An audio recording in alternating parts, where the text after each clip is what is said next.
Salam sejahtera, saudara yang kekasih di dalam nama Tuhan Yesus Kristus. Kembali kita bertemu di dalam dimensi iman Kristiani, memikirkan kebenaran firman Tuhan, bertumbuh di dalamnya untuk puji hormat bagi namanya. Iya, selalu menjadi kerinduan, tak sekedar mendengar, tapi belajar untuk menjadi pelaku yang aktual. Tetapi dalam mendengar pun kita tak sekedar mau mengetahui kulit, tapi sampai ke isi dan bisa dipertanggungjawabkan. Nah, sebelum kita lanjut memikirkan kebenaran firman Tuhan, di dalam kesempatan program Dimensi Iman Kristiani ini, kita berdoa lebih dulu saudara-saudaraku. Kami bersyukur, kami berterima kasih kepada Tuhan yang mempersekutukan kami lewat program Dimensi Iman Kristiani di bawah naungan Yayasan PAMA ini. Kami berdoa supaya Tuhan terus menolong kami, memimpin kami, baik kami yang mempersiapkan diri untuk melayani tiap saudara dimanapun berada, supaya sungguh di dalamnya nama Tuhan dipermuliakan. Demi Yesus Kristus Tuhan kami berdoa. Amin. Saudara yang kekasih, kalau kita membaca di dalam kitab Injil Lukas pasal yang ke-17, Lukas 17 ayat 11 sampai 19, Lukas 17 ayat 11 sampai 19, demikian firman Tuhan. Dalam perjalanannya ke Yerusalem, Yesus menyusur perbatasan Samaria dan Galilea. Ketika ia memasuki suatu desa, datanglah 10 orang kusta menemui dia. Mereka tinggal berdiri agak jauh dan berteriak, "Yesus, Guru, kasihanilah kami." Lalu ia memandang mereka dan berkata, "Pergilah, perlihatkanlah dirimu kepada imam-imam." Dan sementara mereka di tengah jalan, mereka menjadi tahir. Seorang dari mereka ketika melihat bahwa ia telah sembuh, kembali sambil memuliakan Allah dengan suara nyaring. Lalu tersungkur di depan kaki Yesus dan mengucap syukur kepadanya. Orang itu adalah seorang Samaria. Lalu Yesus berkata, "Bukankah ke-10 orang tadi semuanya telah menjadi tahir? Di manakah yang 9 orang itu? Tidak adakah di antara mereka yang kembali untuk memuliakan Allah selain daripada orang asing ini?" Lalu ia berkata kepada orang itu, "Berdiri dan pergilah, imanmu telah menyelamatkan engkau." Saudara-saudara, ini menjadi bagian yang sangat luar biasa dalam perenungan kita. Kisah tentang orang kusta disembuhkan, pasti semua kita hafal, bukan? Tetapi mari kita selusuri satu-satu peristiwa ini. Ketika dikatakan bahwa dalam perjalanan ke Yerusalem, Yesus menyusuri perbatasan Samaria Galilea. Perbatasan Samaria Galilea sebetulnya itu perbatasan yang tipis, tetapi menjadi persoalan yang tebal, begitu ya. Karena apa? Karena orang-orang Yahudi tidak akan menginjakkan kakinya ke tanah orang Samaria karena dianggap najis. Orang Samaria adalah orang yang dianggap orang berdosa sekalipun tidak berdosa. Itu status yang menempel pada dirinya. Samaria, gembala, penyamak kulit, ya, dan orang-orang yang bekerja sejenis itu dianggap orang berdosa. Kenapa saudara? Kalau orang Samaria itu memang cerita kisah dari PL. Yang kedua, kalau gembala karena sering dianggap tidak jujur. Yang ketiga, pemungut cukai juga ya, dianggap itu menjadi abdi kepada musuh. Sementara kalau penyamak kulit dianggap kerjaannya najis. Jadi karena ada status yang menempel pada mereka, itu menjadi sudah semacam satu penilaian, lepas dari bikin apa tidak bikin. Karena itu, peristiwa ke-10 orang kusta menjadi satu peristiwa yang sangat indah sekali. Orang-orang Yahudi terkenal dengan arogansi keagamaan, merasa paling hebat, paling tinggi. Samaria sejatinya adalah Israel Utara, yang ketika kemudian dua negara itu menjadi kerajaan itu pecah menjadi dua. Di selatan adalah kerajaan Yudea dengan ibu kotanya Yerusalem. Di utara adalah kerajaan Israel dengan 10 suku, ibu kotanya Samaria. Nah saudara-saudara, sesudah kemudian porak-poranda mereka hancur ratusan tahun kemudian, orang-orang Samaria sebagai orang Samaria, di sebelah sini orang Yahudi, dan mereka terpilah dua. Nah, pada waktu kemudian di dalam pergerakan itu dikatakan ada 10 orang kusta, ya. Lalu mereka kumpul di sana, tapi yang kusta itu ternyata ada Samaria dan bukan Samaria. Maklum saudara, kalau sudah kusta itu jadi orang berdosa, terkutuk, aib, baik di Samaria maupun di Yahudi, bukan? Sehingga orang kusta yang dianggap aib ini kumpul. Sehingga satu sama lain tidak lagi berani menyebut diri, kau orang berdosa karena Samaria. Ironis. Mestinya orang tidak terpecah-pecah, Samaria maupun Yahudi. Karena semua orang harusnya saling mengasihi seperti yang diajarkan Yesus, bukan? Tetapi mereka terpecah dan bisa bersatu kapan? Ketika kena kusta. Ironi, lucu sekali. Masa kusta yang mesti menolong orang baru bisa bersatu? Tapi itulah fakta. Agama sebaliknya membuat orang terpisah. Realita yang menyedihkan. Banyak sekali orang-orang menyebut dirinya pelaku agama, ya. Banyak sekali orang-orang menjadi pemimpin dari institusi agama, tetapi menjadi orang-orang yang justru sumber masalah. Ini menjadi sesuatu ironi yang sangat menyedihkan, saudaraku. Nah, mari kita lihat 10 orang kusta tadi. Kusta telah mempersatukan sekelompok ini, yaitu 10 orang. Lalu dikatakan ketika Yesus melewati daerah itu, ada 10 orang kusta. Ini pinggiran kota ya, maka daerah perbatasan, karena orang begini biasanya dikucilkan. Ya, maka ketika Yesus lewat, mereka berteriak, Yesus Guru, kasihanilah kami. Saudara-saudaraku, ya tampaknya mereka sudah tidak asing dengan Yesus. Pasti ada berita yang mereka dengar, lalu lalang ya. Mereka mendengar cerita ini, mereka mendengar kisah itu. Maka saudara-saudara yang kekasih, apapun yang menjadi cerita yang mereka dengar menjadi menarik ketika satu waktu Yesus melewati tempat mereka. Saudara, kusta dikucilkan dan kusta dimusuhi. Tetapi sekarang orang kusta itu punya satu harapan dari apa yang mereka pernah dengar, kisah tentang Yesus. Maka berteriaklah mereka, memunculkan harapannya, Yesus Rabi, Yesus Guru, kasihanilah kami. Saudaraku yang kekasih, kasihanilah kami, memang nada itu lebih pas karena kami ini dikucilkan, diasingkan. Jadi bukan sekedar langsung bilang sembuhkanlah kami. Kalimat kasihanilah kami menjadi menarik karena memang mereka patut dikasihani. Yang saya katakan tadi, mereka orang yang sudah dikucilkan. Mereka orang yang sudah diasingkan. Maka kasihani adalah mengharapkan belas kasihan Tuhan atas mereka. Supaya mereka jangan menjadi tersingkir, terkucil. Saudara-saudara yang dikasihi oleh Tuhan Yesus Kristus.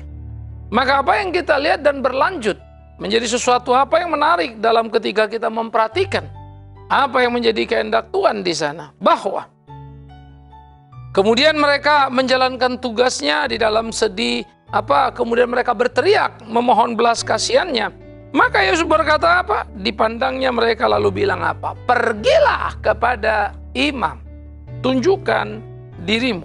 Saudara, ini menjadi sangat perlu perhatikan dulu pertama konstruksinya. Mereka dikucilkan, mereka terasing karena dianggap terkutuk, yaitu penyakit kusta. Mereka berteriak kepada Yesus, kasihanilah kami. Kenapa? Karena kami menjadi terkutuk karena apa yang terjadi pada kami, yaitu kusta itu. Sehingga ada banyak orang sakit, ya ada orang buta, begitu ya, ada orang lumpuh, tapi tidak menjadi terkutuk. Sehingga kutuk ini menjadi persoalan serius, gara-gara kusta ini. Nah oleh karena itu memohonkan belas kasihan untuk dikembalikan. Nah karena itu dikatakan kalau kamu mau sembuh atau sudah sembuh, mereka wajib mempertunjukkan dirinya kepada imam untuk diperiksa oleh imam. Imamlah yang menyimpulkan orang itu sudah sembuh atau belum sembuh dari kusta. Kalau sudah ditentukan dan dikatakan mereka sembuh dari kusta, mereka boleh kembali ke kampung halaman, kembali ke keluarga. Tapi kalau imam bilang belum sembuh, mereka nggak bisa. Tugas imam, tugas yang sangat strategis, saudara. Ya, nah di sini memang seringkali terjadi transaksi suap itu. Ketika umat memerlukan legalitas dari imam, maka imam membuat surat legalitas menjadi mahal. Ironis ya.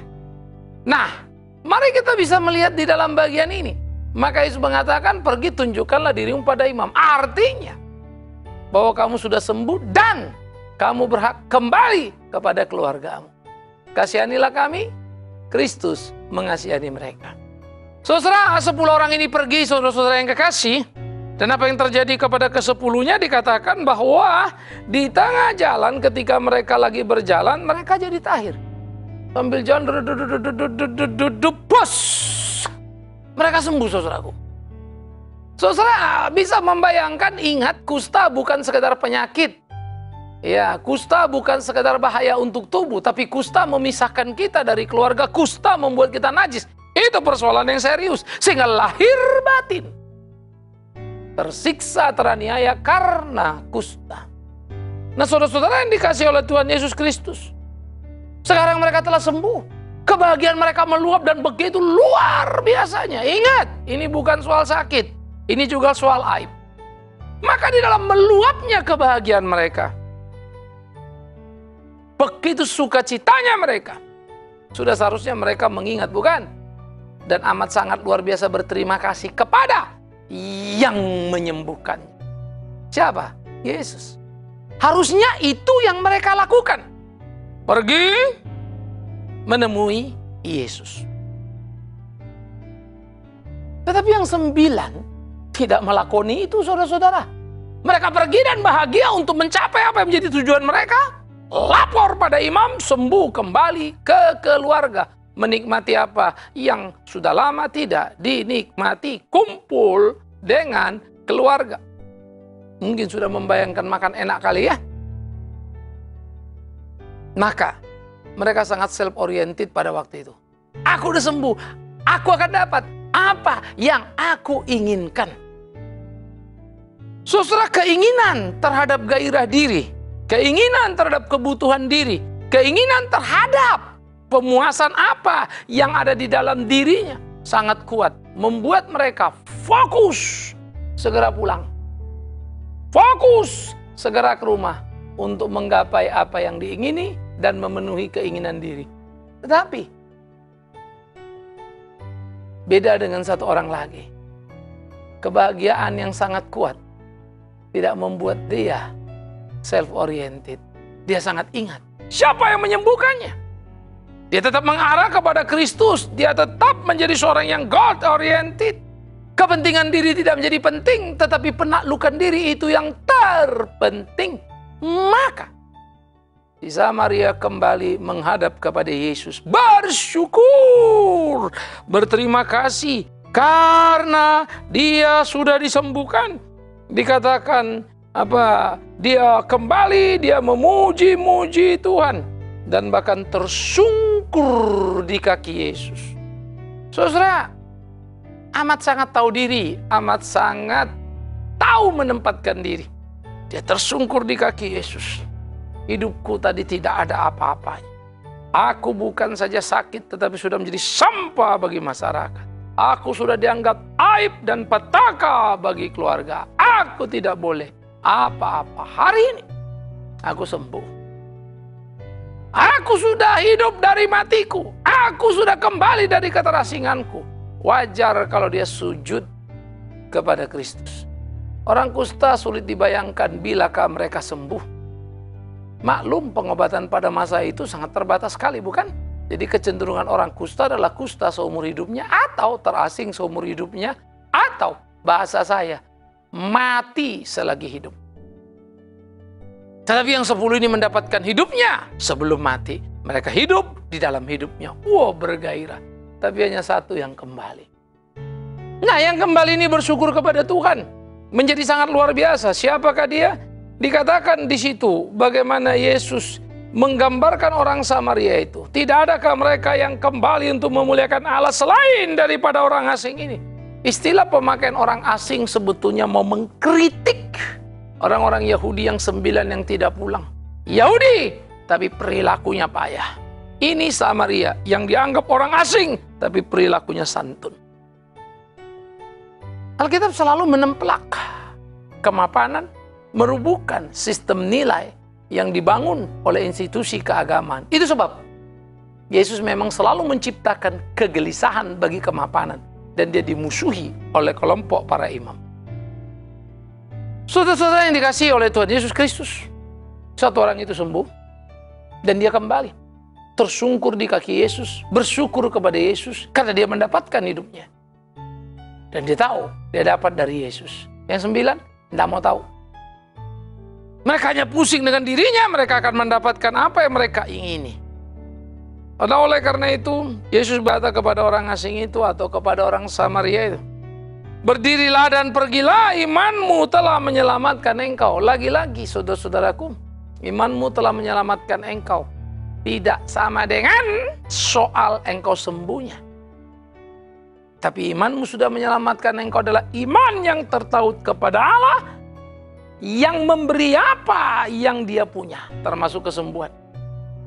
Nah, iman kepada Allah inilah yang menjadi sangat luar biasa. Karena kesembuhan, 9 orang itu tidak beriman. Dalam pengertian, mereka sudah didamprat Tuhan. Tetapi 9 orang yang tidak pulang itu sembuh juga. Emangnya Yesus tidak tahu apa yang akan terjadi atau bisa dibodoh-bodohi? Jelas tidak. Karena itu, ucapan Yesus sangat keras dan tegas. Hanya orang asing ini saja yang kembali. Mana yang lain? Kau, imanmu sudah menyelamatkanmu. 9. No. Nah, jadi saudara-saudara yang dikasihi oleh Tuhan Yesus Kristus, ini menjadi pokok pikiran kita yang paling serius. Bagaimana kita bisa memahami bahwa 9 orang pilihan orang Yahudi tidak kembali. Sementara Samaria yang disebut orang berdosa, yang dianggap rendah oleh Yahudi, kembali. Pertanyaannya, siapa sebetulnya pendosa yang tulen? Gereja seringkali bisa menjadi panggung di mana pertunjukan kerohanian itu bisa terjadi. Tetapi originalitasnya, keutuhannya tidak bisa dipertontonkan di gereja. Karena benar atau tidak benarnya seseorang akan terukur di luar sana. Gereja seringkali membuat kamuflase, memaksa kita jadi ramah misalnya, penuh senyum, membantu yang lainnya. Karena tembok gereja di mana kita ada. Padahal sejatinya kita tidak seperti itu. Nah, jadi di dalam bagian-bagian seperti inilah kita harus belajar. Ketika 9 orang ini tidak balik pertama, bahwa ternyata tidak ada korelasi langsung antara iman dan kesembuhan. Mereka tidak iman, mereka diusir sana, tapi sembuh itu. Ya. Kenapa? Kalau mereka nggak sembuh, nggak berani masuk kota kan? Pasti mereka balik lagi ke pembuangan tadi, ke penampungan tadi. Jadi mereka dapatkan kesembuhannya dalam kebebalan kesombongannya. Sembuh adalah pemberian Tuhan. Tapi sama seperti dia memberikan kesembuhan kepada semua orang, begitu juga dalam murah hatinya. Tuhan memberikan kesembuhan juga. Matahari. Di samping kesembuhan pada semua orang, Tuhan juga memberikan matahari kepada siapa? Kepada orang baik dan juga orang jahat. Dapat matahari yang sama.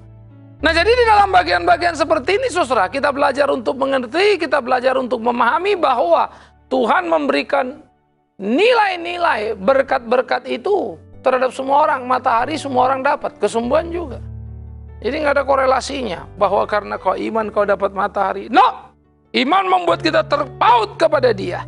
Dia akan memberikan apa yang dia akan berikan. Salah satunya bisa kesembuhan.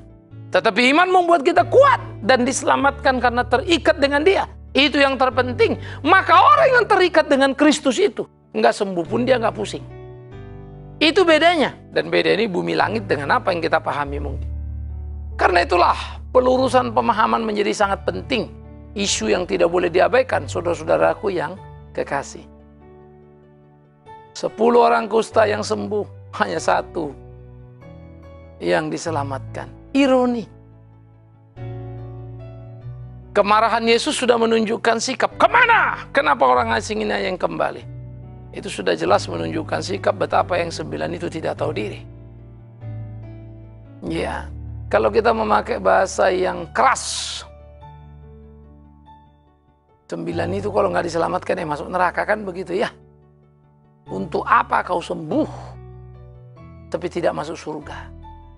Lebih bagus kau sakit seperti Lazarus tapi masuk surga. Puji Tuhan kalau boleh sembuh dan juga masuk surga. Jadilah seperti orang Samaria itu. Dia sembuh, dia muliakan Allahnya. Itu yang harus jadi penting dalam hidup kita. Dia tersungkur di kaki Yesus. Itu yang seharusnya kita lakoni dalam hari-hari kita. Itulah tantangan kita. Nah, karena itu saudara-saudaraku, pikirkan baik-baik dalam hidup kita ini, bukan? Bagaimana seharusnya kita melakukan apa yang menjadi kehendak Tuhan itu. Supaya kita sungguh bisa melakoni dengan benar, dengan tepat. Dan hidup kita bukan hanya mendapatkan berkat, tetapi selamat. Camkanlah itu bagaimana keberimanan yang utuh. Ingat, agama seringkali gagal untuk menerjemahkan apa yang menjadi kehendak Tuhan. Agama seringkali gagal untuk mengerti yang semestinya dalam kehidupan ini. Orang Yahudi, orang terhormat yang selalu merasa suci, tak tahu berterima kasih atas anugerah ilahi. Orang Samaria yang mereka anggap sampah, orang Samaria yang mereka sebut pendosa, orang Samaria yang dianggap tidak berkelas, ternyata tahu apa itu syukur kepada Allah. Hati-hati, gereja sekarang selalu banyak orang yang merasa gereja diberkati, gereja hebat, gereja luar biasa. Tetapi sesungguhnya hidupnya sudah menceritakan siapa dia. Ada banyak gereja tidak dipandang orang, mungkin terkutuk, tidak diberkati ya. Mungkin gereja yang dianggap payah. Ya, seperti gereja kebanyakan di desa, nggak punya gedung bagus, nggak punya rumah bagus, mobil bagus, dan seterusnya. Jemaatnya juga sangat kumuh. Tapi maafkan saya, tidak ada ayat Alkitab mengatakan, yang wah megah di situ Tuhan hadir. Yang kumuh, tampak lusuh, Tuhan tidak ada. Nggak ada, saudara. Tuhan ada di dalam hakikatnya dan tidak ada yang bisa menggugat. Yang menjadi pertanyaan, bisakah kita melihat buah itu dalam kehidupan tiap orang itu? Camkanlah itu, pikirkanlah itu, lakonilah itu dalam hidup kita sehari-hari. Supaya hidup kita menjadi hidup yang bersungguh-sungguh. Lagi-lagi kita menemukan kasus-kasus penyembuhan yang unik. Ya, ada perempuan pendarahan yang kita sudah pernah dengarkan, berkopa, percaya dipegangnya jubah Tuhan.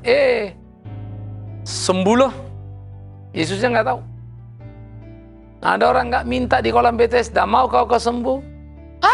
Sembuh apa? Nggak ada yang angkat aku situ. Bangkit dan berdirilah, bawa tilammu.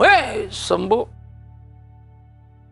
Tapi ada juga yang datang dan berkata, Guru, tidak perlu kau datang ke rumahku, seperti aku punya atasan, dia bicara aku lakukan. Aku percaya kau pun begitu. Sembuh. Nah, itu anak dari pegawai istana. Jadi kalau kita bisa melihat, saudara-saudaraku yang kekasih, betapa amat sangat luar biasanya cara Tuhan kerja dan berkarya dalam kehidupan orang percaya. Ini menjadi sesuatu yang harus kita pahami dan kita pegang dalam seluruh kehidupan kita. Bagaimana kita berjalan melakoni hari-hari kita sehingga kita tidak salah. Penting. Ingat, kesembuhan tidak ada satu model, ada banyak model. Artinya model tidak jadi penting, tapi anugerah ilahi itulah yang terpenting. Jadi jangan ributkan model, harus begini caranya, harus begitu, dan seterusnya. Jangan buat ironi yang menyedihkan. Ya. Saya pikir kita perlu hati-hati sekali. Saya kalau lihat apa yang dilakukan Yesus, orang sakit dia datang, mau sembuh, langsung sembuh, dijalankan, begitu ya. Kalau sekarang lain, semua penyakit pun ditanya apa sakitnya, didata ini dan itu. Belum lagi gelombang kedua, ada pula lagi yang membuat satu form, silakan tulis persembahan kalau kamu disembuhkan, disuruh bernazar. Yang ketiga, banyak orang fenomena, sudah sembuh seminggu, 2 minggu kembali lagi. Maklum, karena sejatinya euforia massa membuat dia kuat, endorfin hormonnya itu naik. Dan itu memberi efek kesembuhan kepada dia. Tetapi, segala sesuatu dengan mudah dimanipulasi dan berkata itu berkat ilahi. Ironi, tapi itulah kenyataannya. Saudara-saudara, tidak mudah bukan untuk sungguh-sungguh menjadi orang percaya? Tetapi disinilah keunggulan kita ketika kita teliti. Dan kita bisa menjadi kuat dan benar dalam iman percaya. Tuhan menjaga kita. Tuhan melindungi kita. Sehingga kita menjadi orang-orang unggul di dalam perjalanan zaman kita. Saudara-saudaraku, ingat, 9 orang kusta, sembuh total, tapi tidak tahu mengucap syukur kepada Allah dan tidak kembali kepada Kristus Tuhan itu. Mereka orang Yahudi. Jadi jangan banggakan baju agamamu atau berapa banyak kegiatan dan aktivitasmu, tapi kualitasmu seperti apa. Kemudian kita juga melihat orang Samaria yang dianggap najis, yang dianggap pendosa, yang dianggap payah, tapi ternyata peka terhadap suara ilahi, tahu bersyukur, berterima kasih, dan kembali kepada Bapa, kembali kepada Yesus Kristus Tuhan. Dan Yesus memuji si Samaria. Yang satu yang dianggap dosa jelek, hidupnya benar. Yang satu suci hebat, menganggap hidup paling luar biasa, hidupnya salah. Jadi pahamilah kebenaran dengan utuh dan jangan sepotong-sepotong. Jangan rasa bangga karena sudah tahu, kalau belum melakukan justru harus malu. Camkanlah itu, pikirkanlah itu. Bagaimana kita menggumuli menjalani itu dalam kehidupan kita, supaya kita sungguh-sungguh menjadi orang yang utuh. Percaya kepada Tuhan, melakukan kehendak Tuhan. Itu menjadi sangat menyenangkan, saudaraku yang dikasihi oleh Tuhan Yesus Kristus. Nah, inilah yang mestinya kita pikirkan dalam kehidupan keseharian kita, supaya sungguh hidup kita menjadi hidup yang bernilai. Ingat, mungkin engkau mendapatkan kesembuhan itu, tapi belum tentu engkau orang yang diselamatkan itu. Mungkin engkau mendapatkan berkat limpah mujizat itu, belum tentu engkau orang pilihan itu. Tapi pohon dikenal dari buahnya, dan buah itu akan nyata tampak, dan taulah kita dengan segera orang ini selamat atau tidak selamat di hidupnya. Taulah kita dengan segera apa yang terjadi di dalam hari-harinya. Taulah kita dengan segera betapa karya Tuhan besar dalam hidupnya. Betapa karya Tuhan luar biasa. Samaria si pendosa mendapat anugerah dan kehormatan yang luar biasa. Tapi Yahudi si suci yang selalu menepuk diri, ternyata mereka tak pernah mengalami apa yang dialami Samaria. Sentuhan ajaib kasih Allah. Keselamatan itu. Selamat memikirkan saudaraku sebagai gereja yang memerlukan kepekaan. Jangan bangga karena situasi kuantitatif yang kita punya. Teropong iman ke dalam, menemukan kesejatian, supaya kita tidak kehilangan makna. Biarlah Tuhan menolong kita, biarlah Tuhan memimpin kita menjalani hari-hari kita semakin sejati dalam keimanan kita. Tuhan memberkati kita, terima berkat-Nya, bersyukur padanya, hidup di dalam Dia. Dekatlah bukan karena berkat-Nya, tapi karena dekat engkau dengan Dia, karena Dia yang mengasihimu. Amin. Baik saudara, mari kita menaikkan doa syukur kita kepada Tuhan kita. Terima kasih ya Tuhan Yesus, ketika kami boleh belajar melihat bagaimana karya ajaib-Mu Kau nyatakan pada tiap orang tanpa pandang bulu. Dan Engkau menyatakan kasih-Mu kepada Samaria. Dan kami belajar Samaria yang tahu berterima kasih, Yahudi yang lupa diri. Ingatkan kami supaya tak menepuk dada bahwa kami Kristen umat pilihan, tapi perilaku kami tak memadai. Supaya Tuhan menolong kami dan hanya hidup kami jadi kesaksian yang tidak terbantah. Demi Yesus Kristus Tuhan kami berdoa, kami bersyukur. Amin. Baik saudara, sampai kita bertemu lagi, dan jangan lupa www.reformata.com. Shalom.